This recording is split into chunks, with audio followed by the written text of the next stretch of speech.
نحمده ونصلي ونسلم على رسوله الكريم اما بعد فاعوذ بالله من الشيطان الرجيم بسم الله الرحمن الرحيم يا ايها الرسول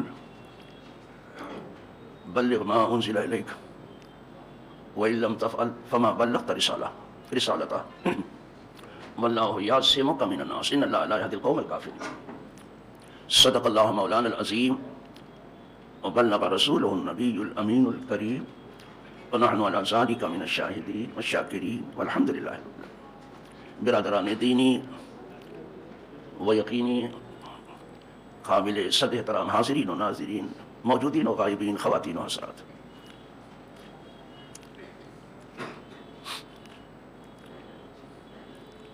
یہ عنوان عظیم وہ جمعہ جس سے پہلے گزر گیا تھا، میں نے اپنے لیے چاہا تھا کہ کچھ اس پر گفتگو کروں، تو اس دن جو کچھ ممکن ہوا میں نے عرض کیا جو اللہ نے چاہا. آج چاہتا تھا کہ کچھ اس کی تکمیل ہو جائے، لیکن علالت تباہ کی وجہ سے میں آج بھی قاصر ہوں کہ اس پر کوئی زیادہ گفتگو کر سکوں.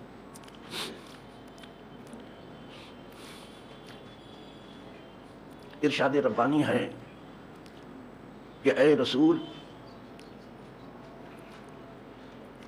اے میرا پیغام میرے بندوں تک پہنچانے والے، پہنچا دیجئے جو کچھ میں نے آپ پر اتارا ہے کہ اسے پہنچا دو. اور اگر آپ نے نہیں پہنچایا تو آپ نے فرائض رسالت کو انجام نہیں دیا، اور اللہ تمہیں لوگوں سے بچانے والا ہے. بے شک اللہ کافروں کو راہ نہیں دیتا. ان انکار کرنے والوں کو جو میرا انکار کرتے ہیں ان کو راہ نہیں ملتی. خدا کی راہ جسے کہتے ہیں.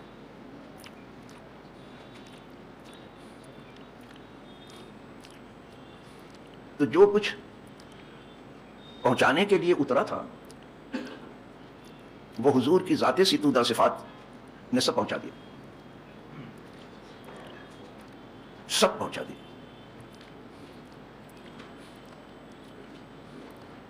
اس کے بعد کچھ پیغام پہنچا، کچھ نہیں پہنچا، سب نہیں پہنچا. حضور نے سب پہنچایا، لیکن اس کے بعد جو کچھ پہنچایا گیا پیغام وہ سب نہیں تھا. کچھ پہنچایا، کچھ رہ گیا، اسی وجہ سے رہ گیا. سرکار جب کبھی کوئی پیغام پہنچاتے تھے تو فرماتے تھے بلغوا انی ولو آیا، یہ میں پیغام جو تم کو پہنچا رہا ہوں تم بھی دوسروں تک پہنچاؤ. ساری ذمہ داری یہ نہیں کہ میں پہنچا دوں، تم پر بھی ذمہ داری ہے کہ خدا تک پیغام پہنچاؤ. اب کوئی کہہ سکتا ہے کہ مجھے تو ایک ہی آیت یاد ہے، اس سے زیادہ یاد ہی نہیں ہے، تو میں وہی پہنچا دوں. لیکن تم کو بھی پہنچانا ہے. بلغوا انی ولو آیا، میری طرف سے یہ پیغام پہنچا دو، اگرچہ ایک آیت ہو، زیادہ نہیں. پوری سورہ نہ ہو، پورا رکوع نہ ہو، پورا پارا نہ ہو، ایک ہی آیت تم کو یاد ہے، وہ بھی پہنچاؤ. تمہاری ذمہ داری، تم بھی پہنچاؤ تاکہ میری سنت پر عمل ہو جائے. میں آیا ہوں پہنچانے کے لیے، تم بھی پہنچاؤ. آپ کو ایک آیت یاد ہے، ایک ہی سنو. اس لیے کہ کبھی کبھی وہ لوگ جن کو پیغام پہنچایا جاتا ہے وہ زیادہ یاد کرنے والے ہوتے ہیں، زیادہ سمجھدار ہوتے ہیں ان سے جو سننے والے ہیں. اس وقت آپ سن رہے ہیں نا، وہ سارا جہاں سن رہا ہے. تو سننے والے جو ہیں کبھی کبھی ایسے تک وہ پیغام لے کے جاتے ہیں جو ان سے زیادہ یاد کرنے والا اور زیادہ سمجھدار ہے، تو اس کا فائدہ بہت زیادہ ہو جاتا ہے. اسی لیے فرمایا میرا یہ پیغام تم پہنچاؤ. وہ حدیث بھی سنا ہی دوں آپ کو. فرمایا رب مبلغ اوعى من سامع. آپ چونک گئے ہوں گے کہ ہم تو مبلغ کہتے ہیں، مولانا صاحب مبلغ کہہ رہے ہیں، چونکے ہوں گے آپ ضرور. صحیح ہے. کچھ لوگ پہنچانے والے ہیں ان کو مبلغ کہا جاتا ہے, کچھ لوگ ہیں جن کو پہنچایا جاتا ہے وہ مبلغ ہے. بات سمجھ, بس یہ فرق.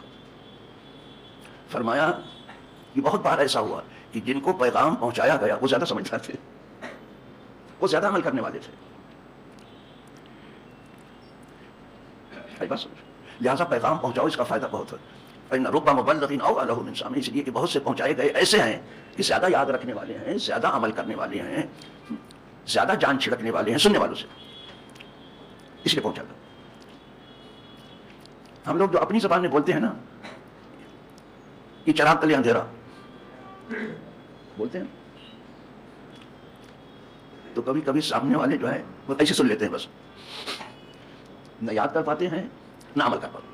لیکن جو اونچے نصیب کا آدمی ہے, جس کی قسمت یاوری کرے, اس نے سن لیا تو پھر وہ تو سراپا عمل ہو گیا وہاں سے. جی صاحب, سراپا عمل ہو جاتا ہے. اس لیے فرمایا اس کو پہنچاؤ.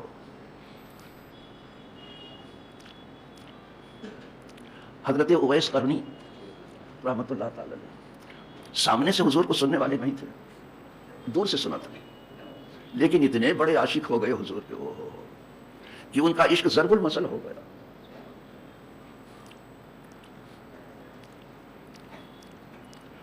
اور صحابہ نے جا کر کے ان سے ملاقات کی, اور حضور کا سلام کہا, پیغام دیا. وہ خدمت پہ آنا چاہتے تھے, لیکن ان کی ماں تھیں, وہی خدمت کرتے تھے, دوسرا کوئی نہیں تھا. اس لیے حضور نے روک دیا کہ ماں کی خدمت میں رہو اور ان کی دعائیں لیتے رہو. رہ گا یہ کہ ظاہری آنکھوں سے تو تم نہیں, باطنی آنکھوں سے تو مجھے دیکھ ہی رہے ہو, سن رہے ہو. آج بس حضور نے پیرہن اپنا بھیجا, مولا علی گئے تھے, فاروق اعظم گئے تھے, اور کہا ان سے دعا کرانا میری امت کے لیے. وہ سننے والے نہیں تھے بابا, سننے والے تو جانتے ہو, ہم جانتے ہیں کہ اسی دامن پہلا کبھی بیٹھے ابھی جائیں گے تو جھاڑ دیں گے اسے, اللہ ماشاء اللہ, کوئی گھر لے کے جائے گا, نہیں تو کہیں گے کوئی بولے تھے مولانا صاحب. اس سے کام نہیں چلتا بابا. جب یہ لوگ پہنچے حضرت اویس قرنی کے پاس, سرکار کا پیرہن دیا کہ آپ اسے پہنیے. اسے آنکھوں سے لگایا, سر پہ رکھا, اور کہا ابھی رکھیے, میں پہلے حضور کی امت کے لیے دعا کر لوں. بڑی لمبی دعا مانگی. حضور نے کہا کہ ان سے دعا کرانا میری امت کے لیے, یہ بہت پیاری امت ہے بابا.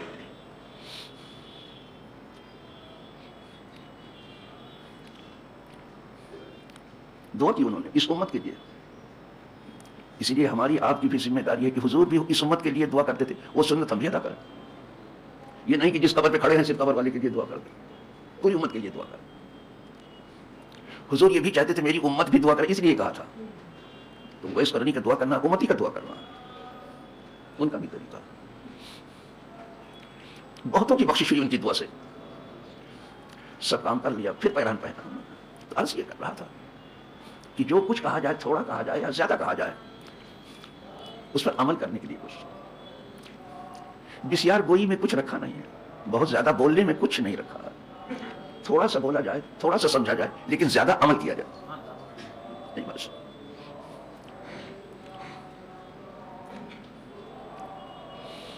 تو یہ تبلیغ کا کام بہت اہم ہے.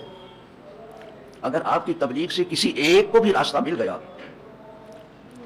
تو اس کی تو بن گئی, لیکن جب اس کی بنی چونکہ آپ کی وجہ سے وہ بنا ہے تو آپ معلوم نہیں رہے, وہ ثواب آپ کو بھی پہنچا.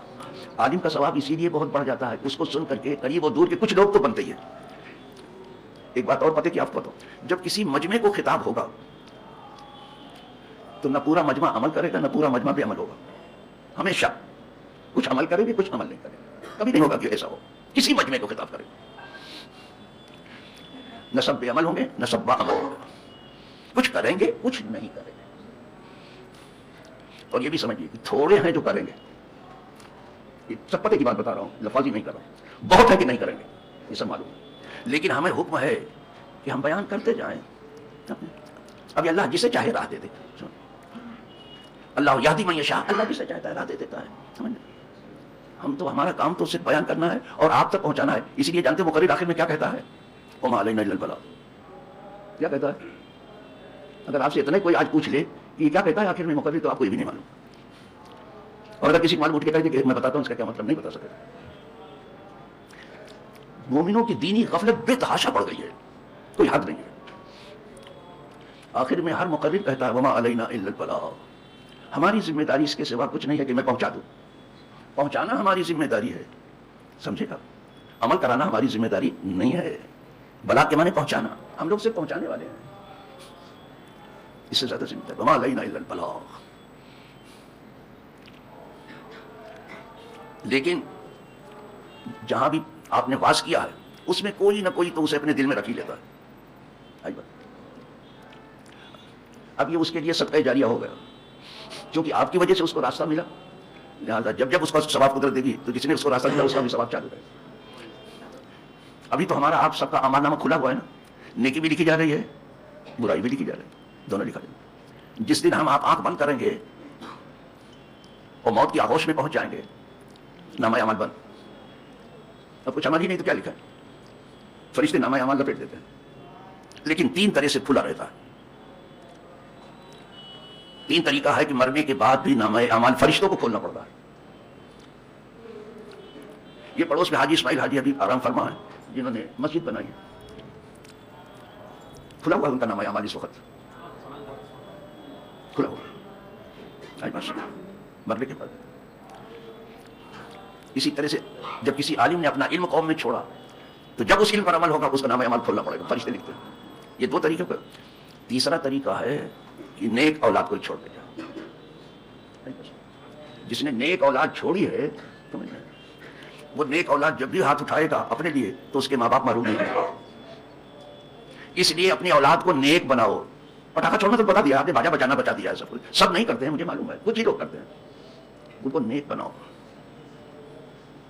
ان کو نیک بناؤ تاکہ مرنے کے بعد جب وہ نیکی کریں تو تم محروم نہ رہو, تمہیں صدقہ جاریہ ہو جائے. من ولد صالح, اولاد کی 2 قسمیں ہیں, ایک نیک اولاد ہے, ایک بری اولاد ہے. تو نیک اولاد جب بھی نیکی کرے گی آپ کے نامہ اعمال میں آئے گا. خدا کرے سب کی اولاد نیک ہو جائے, اور جو اولاد والے نہیں اللہ ان کو اولاد دیتے تاکہ اس راہ سے بھی ان کا نامہ اعمال کھلا رہے.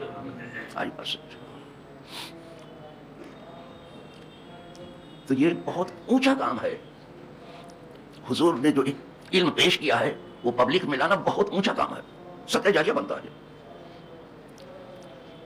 اب سامنے جماعت خانہ ہے نا, ایک نہیں کئی جماعت خانے, اچھی مہمان اللہ مہمان سب جماعت خانے ہیں. اللہ ان بنانے والوں کو خوش و خرم کرے, شاد و آباد کرے, ان کو تر و تازہ کرے, ان کی قبر کو کشادہ کرے. جب جب اس کا استعمال صحیح مصرف میں ہوتا ہے ان کے یہاں ثواب پہنچتا رہے. تو جب یہاں آئے ہو تو کوئی ایسا بھی کام کر لو جو مرنے کے بعد بھی دفتر کھلا رہے. بس کچھ ایسا کر لو, وہ کوئی مشکل چیز نہیں. کچھ کر, جب سب کچھ آپ کر رہے ہو تو یہ بھی کر لو. الحمدللہ. بلغ ما انزل الیک, اے محبوب پہنچا دو جو آپ کی طرف اتارا گیا. اور اگر آپ نے نہیں پہنچایا تو فرائض رسالت کو آپ نے انجام نہیں دیا. رہ گیا یہ کہ سچائی کو پہنچانے میں خطرات ہیں, بہت خطرات ہیں. یہ دنیا سب کچھ برداشت کر, سچائی کو نہیں برداشت کرتی. بس دنیا میں سب کچھ ملے گا, سچائی نہیں ملے گی. یہ بھی نوٹ کر لو آپ, سچائی نہیں, سچ نہیں. اسی لیے اس دنیا میں دین آیا. دین کا مطلب سچائی ہے, اور سچائی کڑوی ہوتی ہے, حلق کے نیچے اترتی نہیں ہے. کسی کو کہتے بھی خفا ہو جائے گا, جیسے کرے گا اسے تن کے چلے, کیونکہ حضور خود ہی فرماتا ہے الحق مرن, حق کڑوا ہوتا ہے. حق سے زیادہ کڑوا گھونٹ کسی نے حلق کے نیچے نہیں اتارا ہے. حق کے معنی سچائی. سچ بات کسی سے تو چہرہ بگڑ جائے گا اس کا, لیکن ہمیں حکم ہے سچ کہنے کا. کسی کو اچھا لگا چاہے برا لگا, ہم کو تو حکم ہے. صرف اتارنے میں کڑوا لگتا ہے, اگر اتر گیا پھر آپ کو آرام دے گا. اچھا یہ دنیا بھی آپ کو کڑوا گھونٹ دیتی ہے, جس کا نام دنیا ہے نا, وہ آپ کو کڑوا گھونٹ دیتی ہے, اور آپ بڑے شوق سے اس کو لیتے ہیں. آپ کہیں گے کون کڑوا گھونٹ دیتے. یہ دوا جو آتی ہے نا آپ کو بیماری کی, تو اس میں کیپسول ہوتی ہے. ذرا کیپسول توڑ کے کھاؤ تو ذرا سا طبیعت خوش کر دیا. کیپسول بنا کے دیتے, بہت کڑوی ہوتی ہے, لیکن اندر جاتی تو کام کرتی ہے. تو اگر دنیا میں آپ کڑوا گھونٹ لے رہے ہو کسی بہانے سے, تو دین کا کڑوا گھونٹ کیوں نہیں آپ قبول کر رہے ہو؟ لیکن یہ کام ہے بیان کرنے والوں کو, یہ تھوڑا سا کیپسول بنا کے آپ کو دے, اس کو لو آپ, وہ اندر جائے گا تو آپ کو بہت فائدہ پہنچائے گا. جس کے اندر دین داخل ہو گیا اس کی دنیا بھی بن گئی آخرت. یہاں بھی کامیاب وہاں بھی کامیاب, یہاں سعادت مند کہلائے گا وہاں نجات ہو جائے گا. خدا کرے یہ کڑوا گھونٹ سب لوگ اتارے, حالانکہ خدا کرے, ہم تو یہی دعا کرتے ہیں. تھا. میں بیڈ ریسٹ پر ہوں اس وقت. اب جانتا ہوں کہ اب جمعہ ہے, اس لیے نیچے اتر آیا. سمجھ رہے ہیں, اس لیے کہ رمضان میں طبیعت خراب ہوئی تھی, اس کے بعد ابھی جو ہے سنیچر کو پھر طبیعت بگڑ گئی, بہت زیادہ بگڑ گئی. تھوڑی دیر کے لیے ہوش بھی کھو دیا میں نے, تو بیڈ ریسٹ پر تھا. لیکن میں نے دیکھا کہ اب جمعہ کون پڑھائے گا, بیچارے ایک رسم ادا ہوگی تو میں وہ پسند نہیں کرتا.